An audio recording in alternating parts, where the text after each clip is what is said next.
E aí, pessoal, começou a live? Posso começar?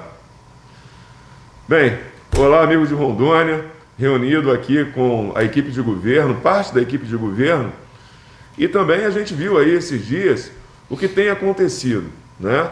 Reportagens, UOL, Folha, Isto É, falando sobre fraude na forma como se calcula o número de leitos disponíveis para serem utilizados aqui no estado de Rondônia pela nossa saúde.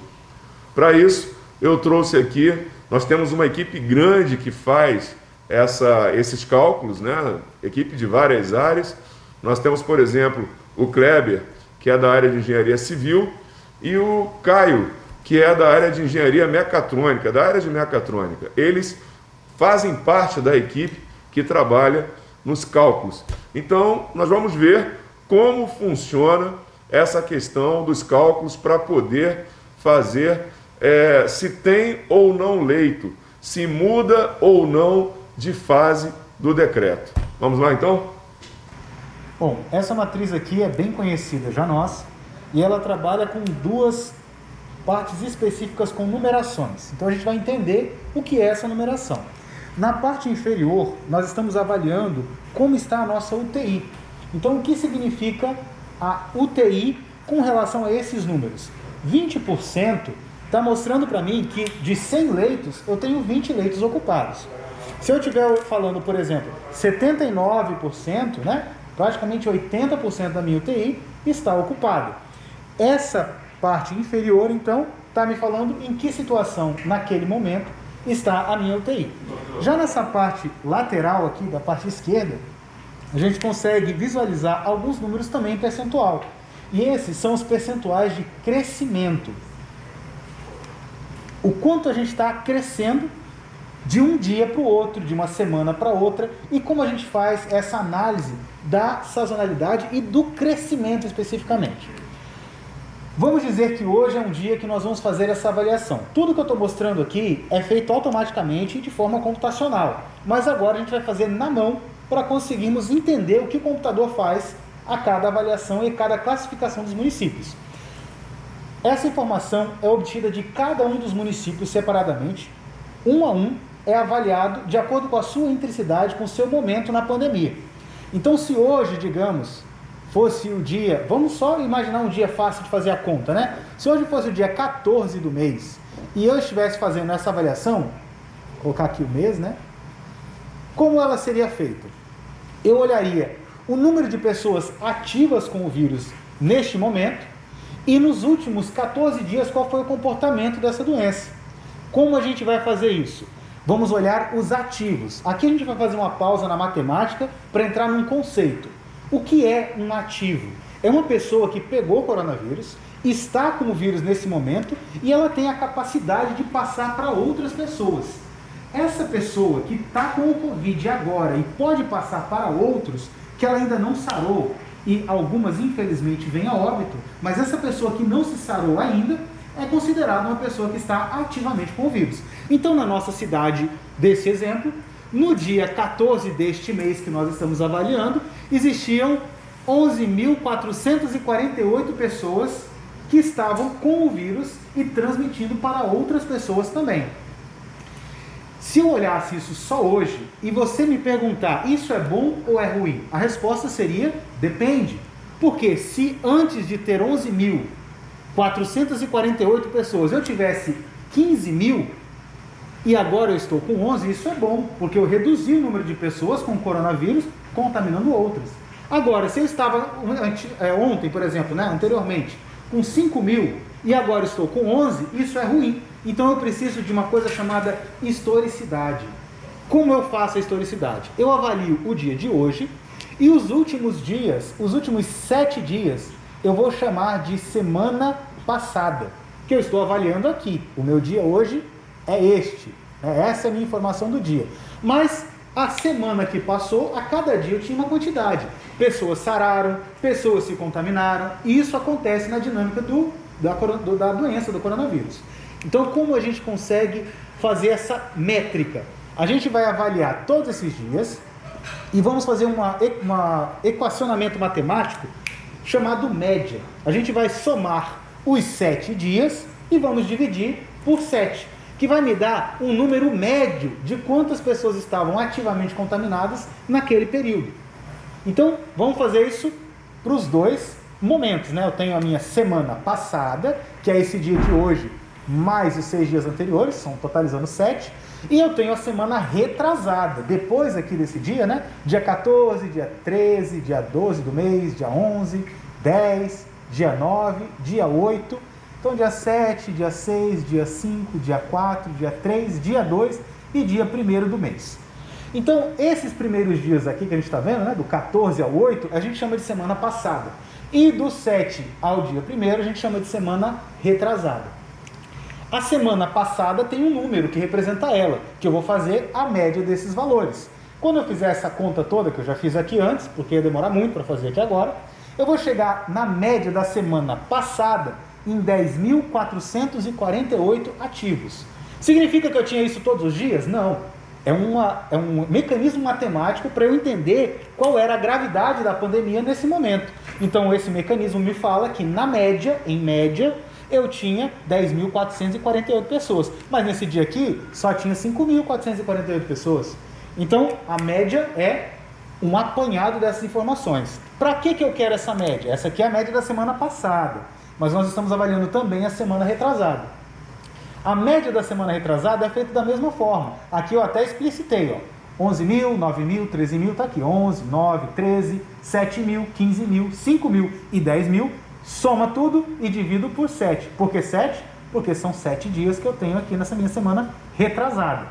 Então, na semana retrasada, que eu tenho esses 7 dias, eu vou ter uma média também. Qual vai ser o resultado dessa conta? Vai ser 10.000. Ou seja, vamos passar para cá agora. Vamos esquecer um pouquinho que a gente já calculou aqui, já já a gente volta. Eu descobri, com essa nossa conta, que na semana retrasada eu tinha 10.000 pessoas em média por dia contaminando outras. E na semana passada, isso na retrasada, lá atrás, na semana passada eu tinha 10.448 pessoas contaminando outras. Então eu tive um aumento. Agora o computador precisa entender o que é esse aumento. Quanto eu aumentei? Eu aumentei 4,48%. Mas como a gente chega nesse número, a gente vai voltar para cá. A equação matemática mais simples para a gente entender está aqui dentro desse quadradinho que eu estou desenhando para vocês. Eu pego o número que eu encontrei da média da semana passada e coloco ele aqui em cima na divisão. Eu pego o número que eu encontrei da média da semana retrasada e coloco aqui nessa divisão. O restante é um mecanismo matemático. Vou multiplicar por 100 para chegar no percentual e subtrair 1, porque a gente está falando de um percentual de pessoas que estão com Covid, né, a mais do que eu tinha no anterior. Então, além do 1. Isso é tudo mecanismo matemático. Isso aqui eu vou deixar para um próximo vídeo a gente explicar. Mas a gente chega nesse número de 4,48%. O que significa? Significa que da semana passada para a semana... Desculpa, da semana retrasada lá atrás para a semana passada, eu tive um crescimento, um gap de subida de 4,48%. Esse número é muito importante para a gente. Por quê? Porque esse número define a velocidade com que a doença está se propagando nessa cidade que a gente está imaginando.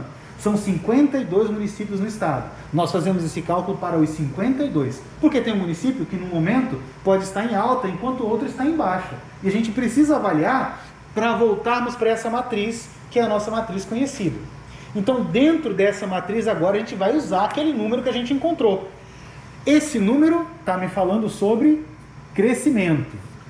Então, eu vou usar essa parte da matriz que tem relação com o crescimento.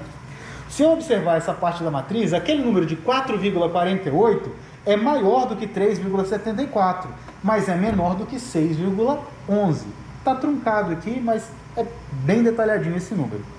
Então, esse é o meu ambiente onde eu vou encontrar, muito provavelmente, o meu resultado. Mas não é só isso que define se eu vou ter essa classificação em uma fase 1, 2 ou 3. Eu também preciso saber qual é o momento da UTI, ou seja, quanto de UTI eu tenho para atender a demanda que virá desses ativos, dessas pessoas que estão ativamente com o vírus e contaminante. O que eu posso fazer? Eu posso avaliar a ocupação da UTI. Isso aqui está no gráfico, né? A gente tem, o site fica expondo isso ao tempo inteiro para a gente saber como está acontecendo a pandemia. Inclusive, esse é o motivo da gente ter uma boa adesão, uma boa demonstração de transparência em vários sites avaliativos. Eu observo na minha UTI, que nesse nosso exemplo hipotético, nós estamos com 79,99% de ocupação. Ou podemos dizer, vamos supor aqui, vamos mudar esse número para ficar um pouquinho quebrado, mais interessante. Vamos dizer que eu estou com 56,89%. Então, 56,89%, eu vou procurar aqui nessa tabela. Ó. Se é maior do que 49,9%. É maior do que 79,9%? Não, é exatamente esse número, é dentro desse escopo aqui, é menor do que isso. Então, eu estou nessa linha aqui de ação. Então, onde especificamente eu atendo a essa característica de UTI e atendo também a essa característica de percentual de crescimento? Justamente nesse ponto, que é o quadradinho da fase 2 aqui, ó. Fase 2, aqui tem fase 2 também, fase 2 também. Essa também está lá para a gente encontrar no site, né? Se alguém tiver interesse em ver essa matriz, ela está à disposição e sai também em todos os decretos, ela está aparecendo.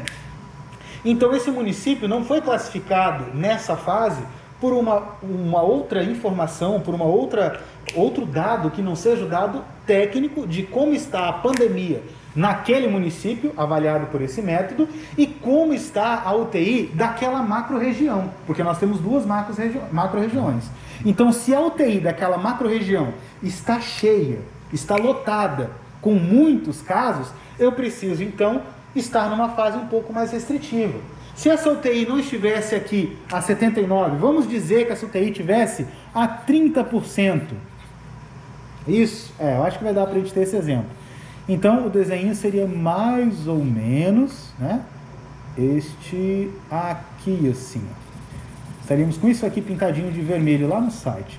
Se nós estivéssemos a 30%, então, a minha avaliação ia ser a mesma. Eu estou com aquele mesmo crescimento, mas a minha UTI está folgada. Eu tenho muitos leitos. Então, nesse momento, eu vou fazer a avaliação aqui embaixo. Quando eu vejo 30%, é maior do que 20%. Mas é menor do que 49,9%. Então, eu estaria aqui. Ou seja, nesta avaliação, eu estaria classificado neste contexto que a gente falou e neste contexto aqui. Logo, eu estaria numa fase mais branda, que seria aqui fase 3. Ó, fase 3. Eu só não risquei antes porque ficaria muito poluído.